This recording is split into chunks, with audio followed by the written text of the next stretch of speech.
السلام عليكم ورحمة الله تعالى وبركاته. إن شاء الله راكم بخير، صحتكم لاباس. اليوم جبت لكم وصفة من وصفة الورشات اللي راهم يديروها وراهي رائجة بزاف هاد اليامات. هي ورشة الحلويات المالحة ولا مملحات بشكل حلوياتنا التقليدية. كما راكم تشوفوا هنا في الصورة عندنا العرايش، الكعكات، السيجار، صابلي، تشارك. هذا سيجار، وهادو وهذا المشوك،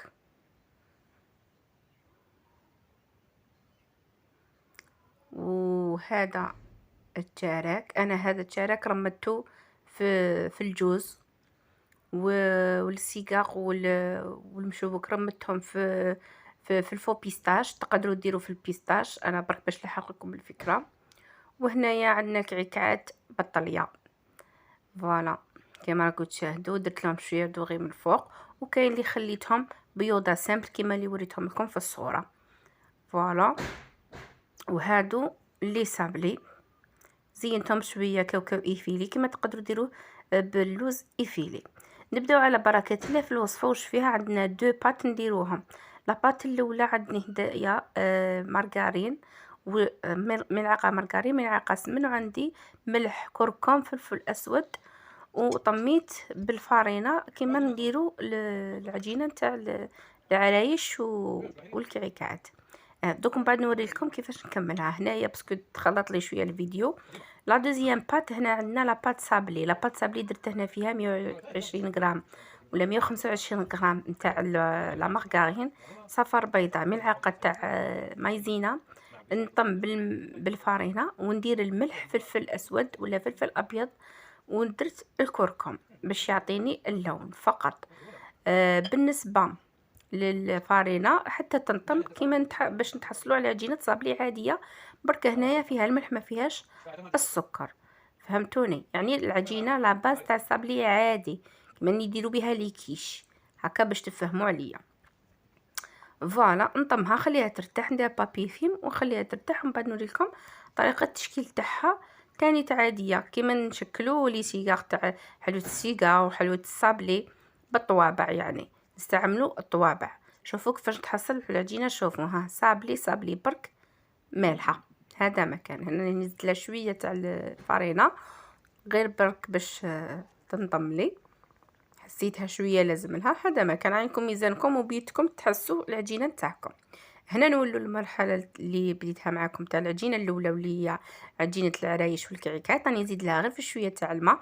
هنا قلت لكم درت غير 3 كيلات نتاع الفارينه، كيلة تاع السمن، ونطم بالماء بالفارينه، ونطم بالماء العجينه نتاعي حتى نتحصل على كويرات كما راكم تشاهدوا. وهنايا ما خليتهاش ارتاحت بزاف يا ربي نص ساعه. هنا عندي الحشو انايا. هذا الحشو واش فيه بصل والدجاج اشي. تقدروا ديروا فيوند اشي، تقدروا ديروا اي حشو حبيتوه. المهم الحشو يكون بارد كي تستعملوه، كما نديروا الحشو تاع البوراك. والتوابل اللي حبيتو ديروهم. انا هنايا راني نوريكم في الطريقه، وانتم اعتمدوا على الطريقه اللي تحبوها في البنه. تقدروا تزيدوا هنا الفرماج زيدوا، انا هنا ما درتش. صح الفيديو الجاي ان شاء الله راني درت واحد اخرين جربتهم بالجبن باش نوريكم كيفاش يخرجوا. المهم هنا راني نشكل في الكعكات تاعي. قلت لكم بخليت العجينه ريحه غير نصف ساعه فقط، ما خليتهاش باتت ويتو، لا لا. وهنايا شوفوا كي ارتاحت لي.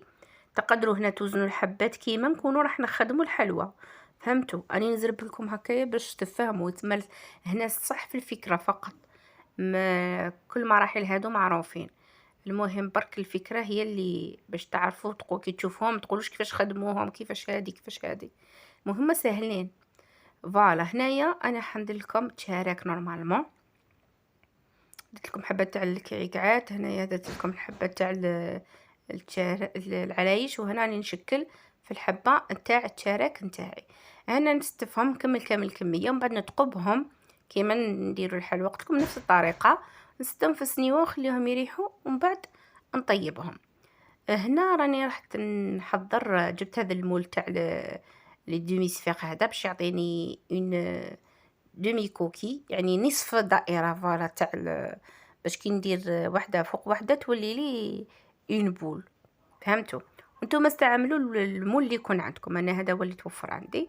ندير هكذايا، وهنايا نروحوا للصابلي، جهه درتها نورمال، جهه تقبتها باش ندير فيها الحشو، ومن بعد هنا نزيد من نفس العجينه، نطبع ونحط، ومن بعد نكمل نبدا العجينه. شوفوا العجينه ما تعجنوهاش بزاف باش ما تخسر لكمش، ما تطلقش لي لاستيك تاعها.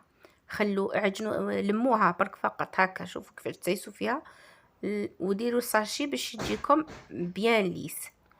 فوالا، ومن بعد تبداو تدوروا في لو مول تاعكم دوره ونص، وتقطعوا وتزيدوا يعني تعبزوا عليها بيدكم، ومن بعد تنحوا الزوائد منا ومنا بالموس باش كي تنحوها ديموليوها. هنايا فقط خليوها تبرد مليح في هذا المول، وبعد باش ديموليوها باش ما تتكسر لكمش.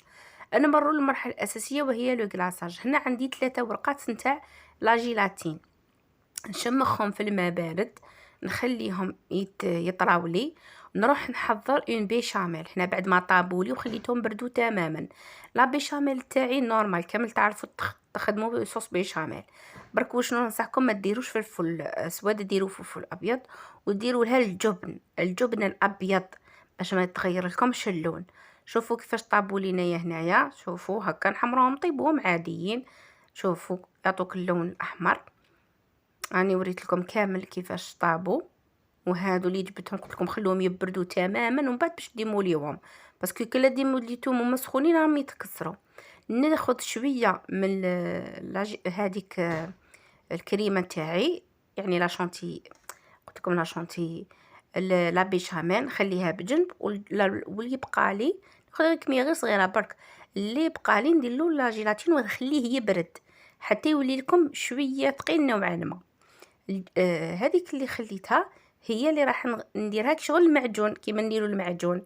شوف هنا خلطت شويه، كان عندي شويه طون درتو هنايا في الحشو باش يعطيني كشغل المعجون. كيما المعجون شتو يجي حمر. تقدروا هنا تستعملوا لو كيتشوب، هنا في الوسط هنا ديروا كيتشوب تجيكم حمراء.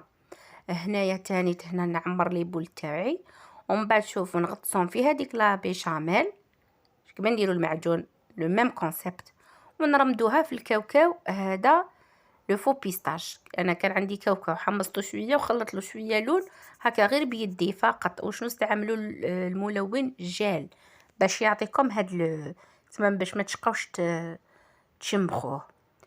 ان شاء الله نكون قدرت نفهمكم ونشرح لكم الفكره كيفاش. وهنايا عمرت هاد الاخرين توعي بلا بوش باسكو الحشوه طريه تمتم سهله توسع. وهنايا راني نقلاصي بعد ما بردت لي شوفوا بعد ما بردت لي لا بيشاميل تاعي اللي كنت درت فيها لا جيلاتين. شوفوا الطليه هذه تخلوها تنشف، دخلوها واحد 2 دقائق للمجمد وتخرجوها فقط. هذا ما كان تنشف لكم لاباس عليها برك. وشو ما تحبش السخانه باش ما تعاودش تذوب. هذه هي النتيجه النهائيه الحلوة المالحة نتاعنا. نتمنى تكون الوصفة عجبتكم، ومع السلامة.